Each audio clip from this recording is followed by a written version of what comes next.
Hey guys, welcome back to another Artdoll video. So it's been not really the season for a little bit late to the season, I should say, but I did do like one video about it. But yes, this is going to be how I made this Krampus. So Krampus is available in my shop, creaturesnat.com. Payment plans are also welcome. Just shoot me a message.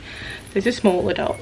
It's sort of a spur of the moment type thing, but he's got a hoof and a foot in typical Krampus style. Polymer clay head, so get a little look at the head. Horns, which sort of just went with the flow. I didn't really have a plan for this one, I just did it how it went. Faux fur, obviously two different types of faux fur.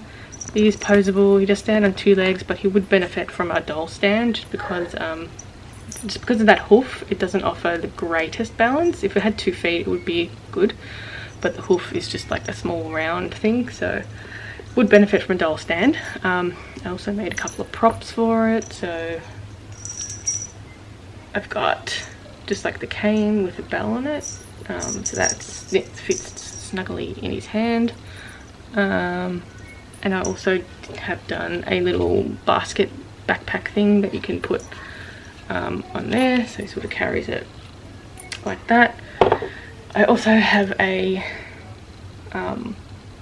Santa outfit as well, so you can put that on. So yeah, a couple of little outfit options and little prop options. But anyway, if you want to know how I made him, then keep watching.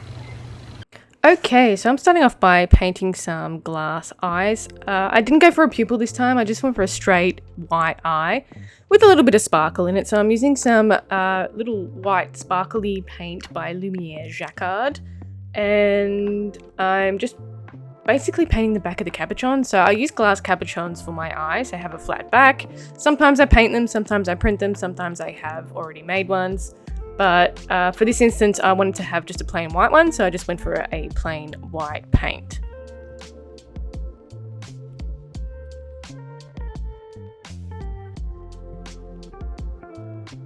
So once that's dry, I can start sculpting the face. So what I'm doing is I've rolled a ball into a rough shape with some aluminium foil.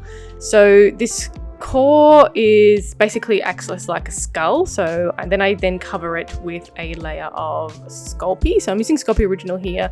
It's the softer version, and I just like working with softer clays, so it's just a little bit easy to work with in my instance. This particular doll didn't really have a design. I just fully winged this doll. I just went with the flow. I sculpted whatever came out. Yeah, I didn't have any sort of design for this doll in any aspect. I just went with the flow. So I just mapped out where I wanted all the features to go, so where the eyes, the nose and the mouth is going to go, and then I can start building up on all of the details with it. So I'm just going to build the structure first, a really, really rough structure, and then I can start sort of sketching out some details and building up on some features. And then once I'm happy with the way that's looking, I can start adding the final details. So I wanted a sort of an open jaw, like a snarling sort of jaw for it, mouth, I guess, expression. So I started building up with the jawline, and I'm going to be adding some teeth. So for the teeth, I'm using translucent Sculpey. It works really well for teeth and nails. So yeah, I'm just working on the structure of the mouth first, and then I'll add some little teeth details, and I can work on from there. So I basically do each tooth individually and just mapped out a couple of little spots where I want the teeth to fit. So I'm using a little ball tool to create like a little well, and I can place the tooth in there.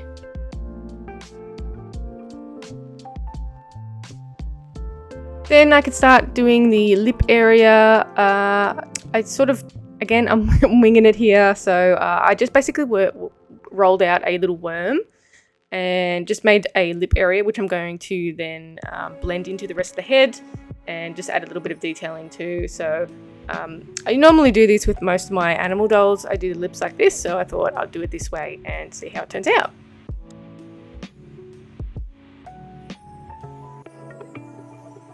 I then decided to go for kind of big tusk-like teeth on the sides of the heads, on the head, sorry. So yeah, I just rolled out some larger teeth and sort of bent them into a curve on the side of the head, just so they stick out a little bit. Kind of like a Hanya or an Oni mask. I think that's the sort of theme I started going for here when I started sculpting the mouth area. I thought maybe I'll do a sort of an Oni type sculpture. So I went and tried these teeth and kind of liked the way it looked.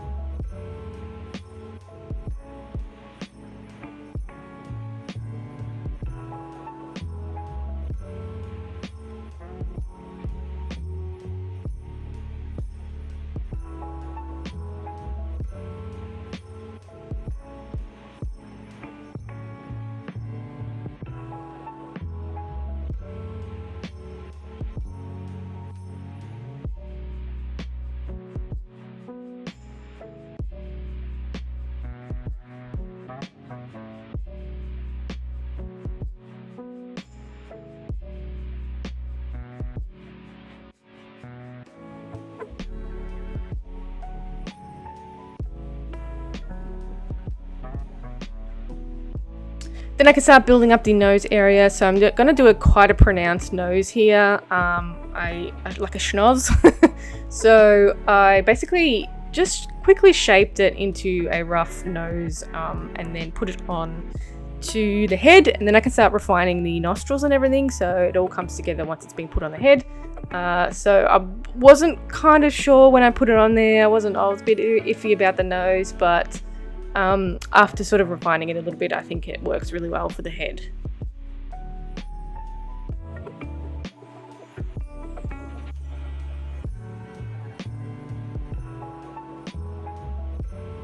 And now it's time to sculpt the eyes. So for the eyes, I grabbed 2 tiny bits of clay, which I'm going to use as eye sockets because the cabochons are flat backed. They need a little bit of clay to push them up a little bit because they sit too flat against the head. And then you're able to move them around a little bit and get the right angles. So I'm just grabbing 2 bits of small balls of clay, roughly the same size, and then I can add the cabochons on top of that. I usually look at it from all angles to make sure they're sitting symmetrically and they're not lopsided or anything. And then I can start working on the eyelids for this one.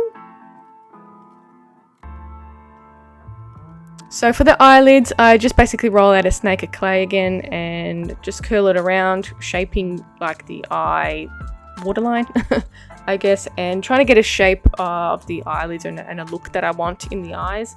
So I kind of wanted a little bit of an angry, vacant look for this one. So I had a little bit of a play with the just the look in the eyes and come up with something that I liked.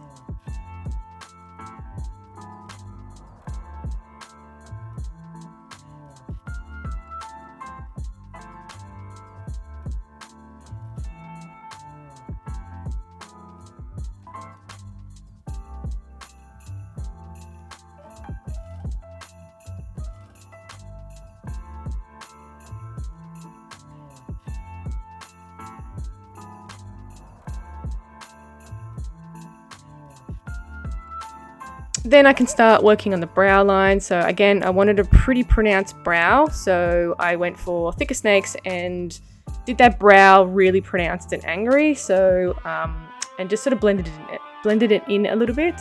And again, I was going for the Oni type look. So I made them quite smooth and sort of having deep sort of detailing work.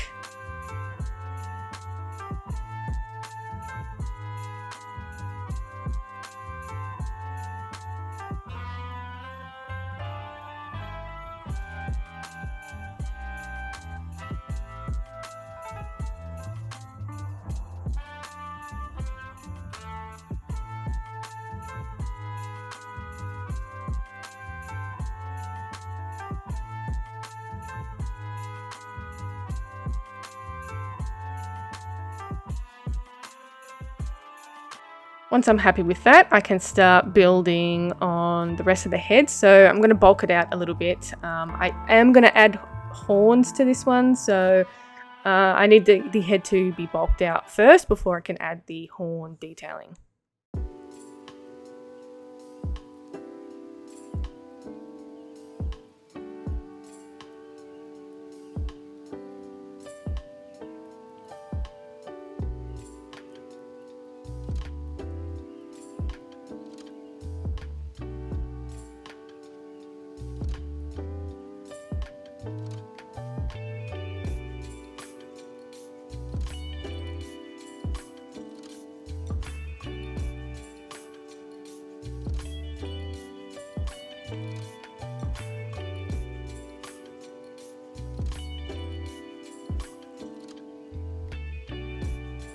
So these horns, I'm going to put a little armature in it just because I want a bit more strength to it. These horns are just a little bit too long to just go willy-nilly and not have a structure in it. So I've just got a small bit of jewelry wire that I'm going to embed into the head, and it'll give a little bit of structure to these horns. The horns I'm going for are like goat horns, so they're a little bit curled and kind of flat as well. So I've rolled out 2 bits of clay the same size and just sort of shaping them out into some horn shapes.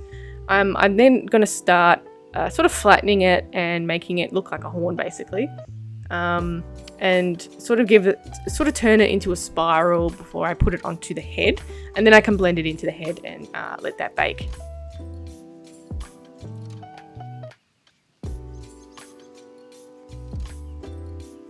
So I'm just using my silicone tool to create the little indentations behind the horns.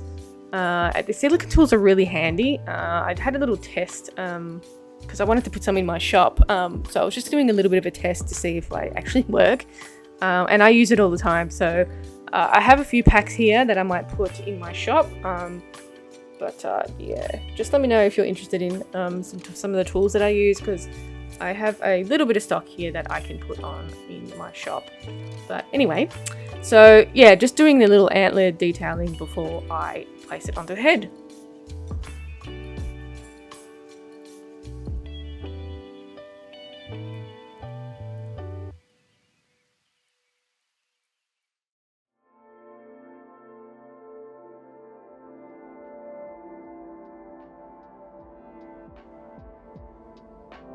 So I want to kind of get the curl shape the same on both antlers as well, or horns. So the wire structure doesn't go all the way to the end, so it makes the curling a little bit easier.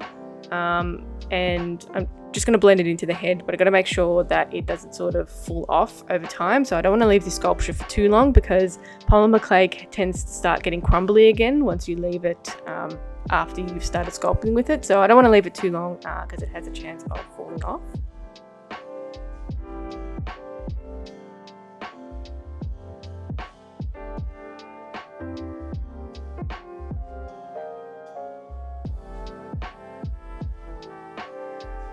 Then I thought about adding some ears, so I wasn't quite sure where I wanted the ear placement to go, so I had a little play around to see where I wanted it to sit. But essentially I was going to put it on top of the head or on the side of the head, so I think I decided to go with the side of the head. I think it just looks a bit more balanced, I guess. So they're little sort of flappy ears, kind of like a lamb's ear. And yeah, I just rolled out 2 balls of clay the same size and shaped them with my fingers, and then blended it into the head. Then I'm going to start adding the detailing work to the horns. So I'm doing a little technique with some plastic and my needle tool, just so it doesn't score the clay, but rather dints it instead. So this works really well if you want sort of dinted, like skin textures, wrinkle textures, or this horn texture works really well for. So instead of scoring the clay with my sharp needle tool, it doesn't create those harsh lines. So I just added that detailing before I pop this in the oven to bake.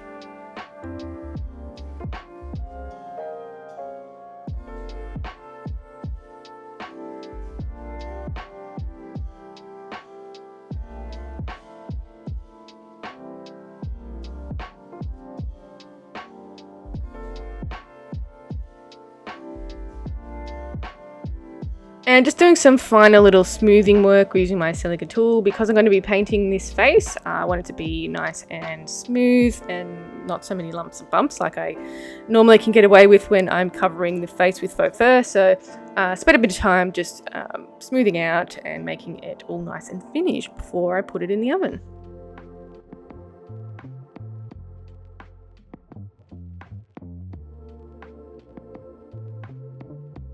Now for the feet, what I'm going to be doing is 2 different types of feet. In hindsight, I probably should have done 2 like human type feet.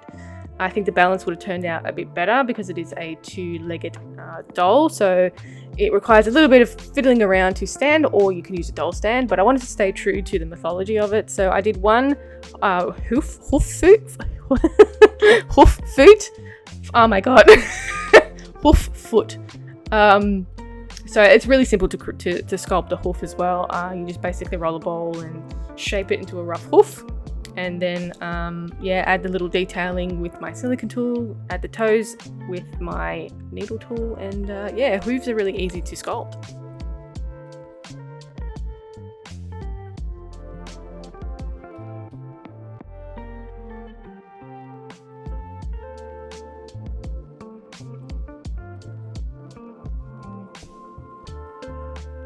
Okay, so the next foot I'm doing is basically a human-like foot with lots of long claws.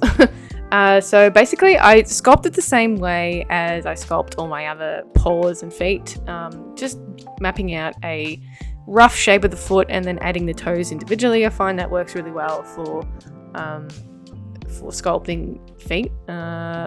So basically just roll out a couple of little sausages and then attach them one by one to the feet in a rough foot shape, and then I can attach the nails, which I'm going for translucent Sculpey for this one, just because I want that nail color. So it works really well for teeth and nails as well, like I said before. So yeah, it's a little process of sculpting the foot.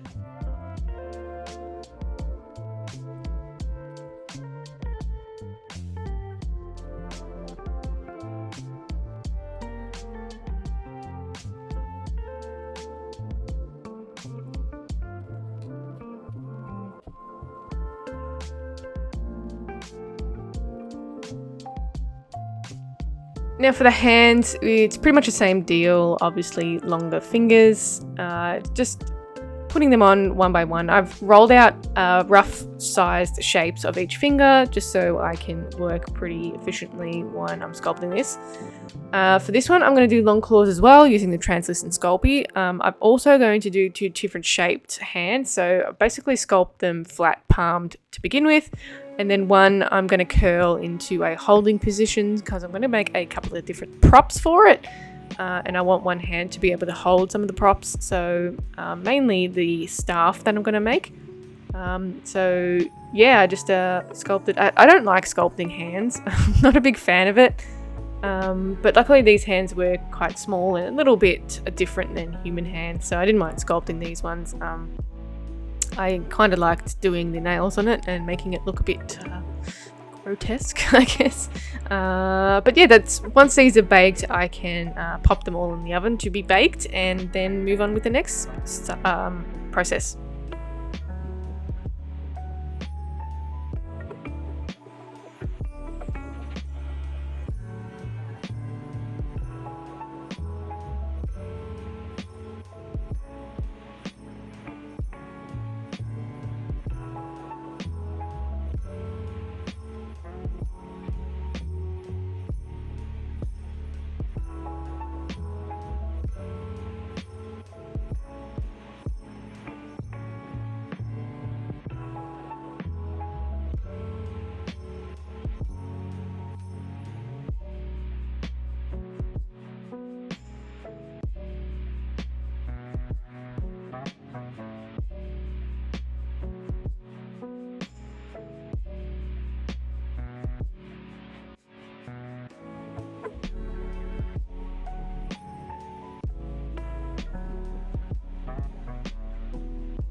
Now once that's all baked, I can start attaching the armature to it. So I'm using a 1/8 size ball and socket armature for this one. So this is my smaller size. I have a couple of coils of this size left. I don't have the pliers anymore, but they're out of stock. I am looking at getting some more in stock in the future when I need to fill up my stock of armature. So definitely keep an eye out for that. But I'll do a post just for like pre-orders for the pliers, because I know they're really popular and they tend to go out of stock really quickly. So you know, I do offer a ready-made armature as well. So if you can't get your hands on the pliers, just shoot me a message and I can sort something out there. But anyway, I digress. So moving on to the painting. So I'm painting the hoof bit at the moment, and I'm using a black, but it's like a browny tone black, because I didn't want it a jet black color. This is like on the brown side of it. I can't remember the name of this color, but it is a derivative Matisse, and yeah, it's a little bit old these days, but it still works. So I'm just doing a quick layer on the hoof, and then the rest of the hands I'm going to paint a brown, because I decided to go with some brown faux fur for this one. So I'm using Mongolian faux fur, which is kind of like shaggy and long. So I'm just going to pre-paint all of the pieces before I attach the faux fur, just so the white doesn't show through the dark colour.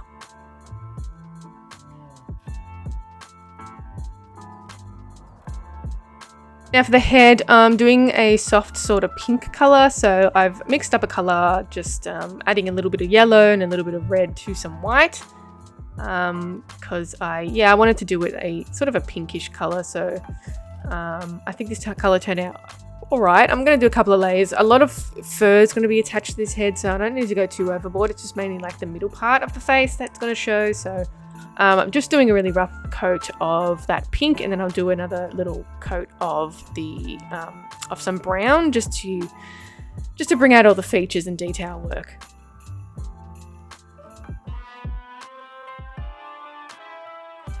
And I'm going to do the lip area a little darker. So I've added a little bit of brown to that colour that I had there, and that's just going to be the same sort of tone, but a different colour.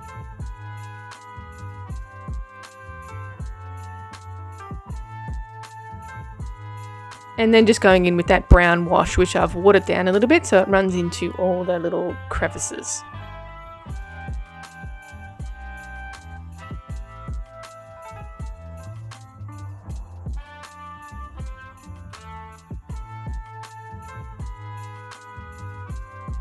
So for the horns, I'm going to be doing them in a brown and then doing a white sort of dry brush over the top so it picks up all those textures. So I'm just going to go in with that same brown that I used for the wash to do a coat over the horns. Once that's dry, I can go in with that dry brush technique and bring out all of those little details.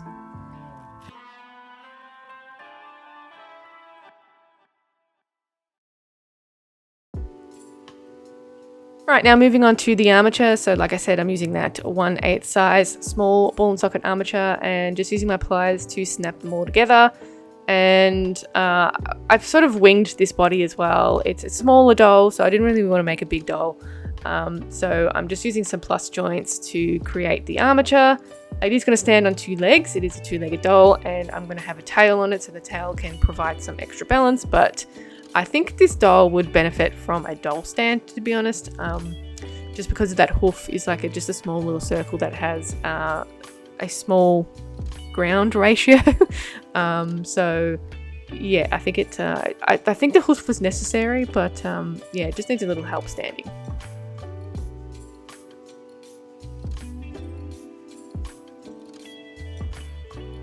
Alright, so once the armature's been put together, I can do my needle felting process. So I'm starting off by wrapping some pipe cleaners around the armature, and that basically catches the polyfill, which I'm going to be using. And it's not so slippery once I'm needle felting, so it doesn't affect the posability in any way, but yeah, it just makes it a bit easier to needle felt the body.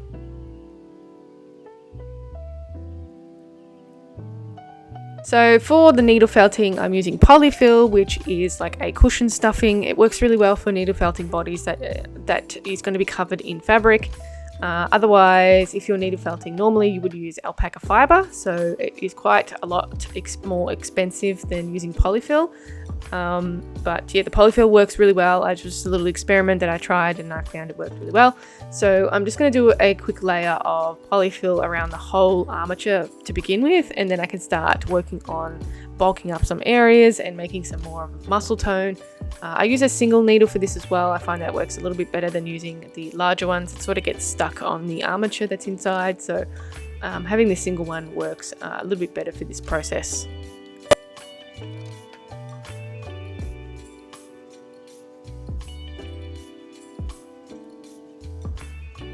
And moving on to the faux fur, so I'm going to bulk this up a little bit more once it's I've got everything sewn up. So I wanted a bit of a thin doll for this one, not too bulky.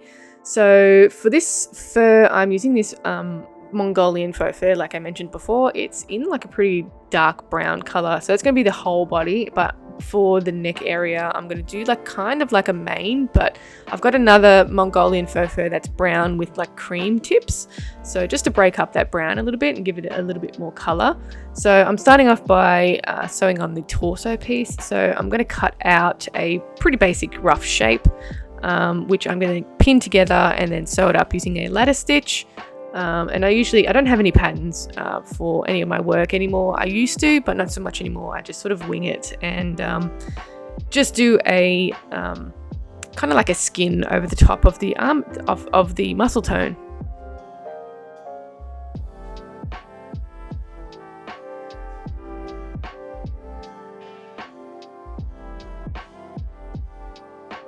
So sometimes this fur is a little bit difficult to work with just because it's the pile's quite long and it gets tangled up in the thread. So you sort of have to take a little bit of extra precautions just to make sure it's not getting stuck in the thread and flattening out a little bit, which it takes a little bit longer than shorter faux furs, but that's just what you've got to do if you want this type of texture.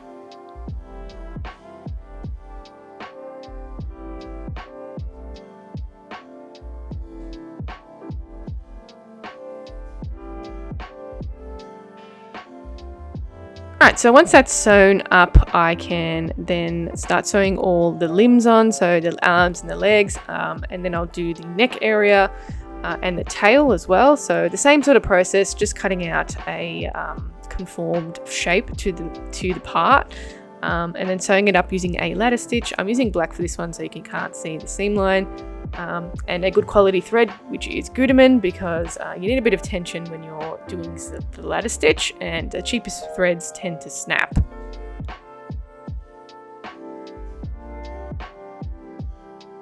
Alright, so you can see the other Mongolian faux fur that I've used here for the little main bit. So I'm going to glue this together because I've sewn everything shut and it's time to glue everything together. So I'm using a tacky fabric glue for this one, which is from my local store here in Australia called Spotlight. And I usually leave this to dry at least overnight so everything is nice and adhered. It's just a fabric glue that is really sort of sticky. But it's not sort of like Elmer's. It's a little thicker and a little more sticky than that. I find Elmer's doesn't really work very well for things like this. So yeah, I just apply a layer of, not a thin layer, but a layer of this glue all around the parts that I want to stick, and then make sure it's nice and secured and leave it to dry overnight. Alright, so now I'm going to do a little bit of prop making. So for this one, I'm making a staff, and for some reason I can't really see it that well, but I'm making a little staff that I used some like fake tree with a wire in it and sort of bent it into a curl shape up the top, which I'm then going to wrap in this Hessian sort of twine, I guess, around the handle part, so it kind of looks like a little grip. And then I'm going to add a bell to it as well, and maybe some other details. I haven't quite decided yet. We're all winging this. This is a winging it situation here. So yeah, this is the first little prop that I'm going to make for the Krampus. The next thing I'm going to make is a little bucket backpack. So this one I decided to go with a cup for the base, and I wanted it to be kind of like a made of timber that's red. So I basically applied a liberal amount of glue around the cup, and then I'm going to go in with my icy pole sticks, which I'm going to paint. I just had these lying around, and I'm going to apply the icy pole sticks all the way around the cup, let it dry, and then do the bottom of the cup as well to trim like the excess off, and then do the bottom.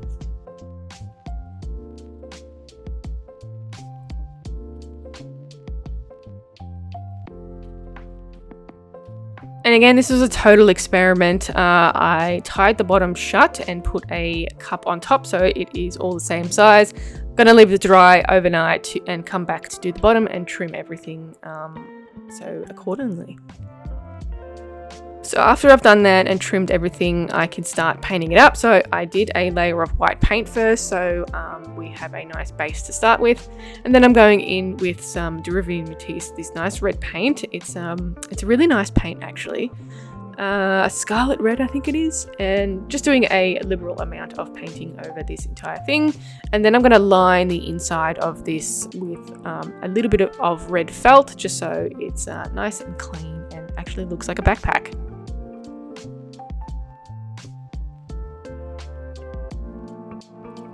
And I'm just applying a little bit of hair to the top of the head just to blend in that head a little bit more. I thought it was a little bit too bald, so I wanted to add a little bit more hair to the top of the head. I also went ahead and made a little Santa outfit that you can take on and off. It's a little tight fitting, but you can get it on. You just have to sort of be a bit wary about the hands, or like the nails not getting caught in the sleeves. But it does fit on, so I made that little prop too. I just set it up on the sewing machine and used that same sort of felt that I used inside of the backpack. So that's pretty much it for this doll. I do really like prop making, so I want to do more dolls with props. I suppose Halloween and Christmas are a really good time to do some dolls with props in it. So yeah, check it out. It is available in my shop at creaturesandnat.com. I know this video was really late to the punch, but yeah, he is available in my shop. Payment plans are also welcome for all of my pieces, so just send me a message. I'm pretty flexible with the way they work. You can find me on Instagram, Facebook and TikTok as well, at the same handle. And yeah, thanks for watching, and don't forget to like, subscribe, all that stuff helps my channel grow, and I'll catch you in the next one. Bye.